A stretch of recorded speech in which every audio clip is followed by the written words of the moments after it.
রাজধানীর তেজগাঁওয়ে প্রধান উপদেষ্টার কার্যালয়ে উপদেষ্টা পরিষদের বৈঠক শুরু হয়েছে। বৈঠক সভাপতিত্ব করেছেন অন্তর্বর্তী সরকারের প্রধান উপদেষ্টা ডক্টর মোহাম্মদ ইউনূস। বৃহস্পতিবার বেলা 11টার পর এই বৈঠক শুরু হয়েছে।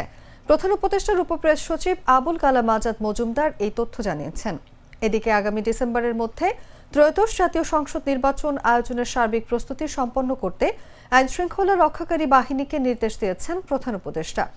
সরকারের পক্ষ থেকে জানানো হয়েছে, সংস্কার সহ সব প্রস্তুতি সম্পন্ন হলে আগামী রোজার আগেই জাতীয় নির্বাচন হতে পারে।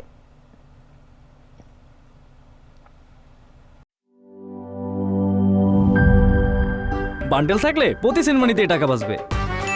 বিকাশ সেনমানি বান্ডেল কিনে জিতুন প্রতি লেনদেনে।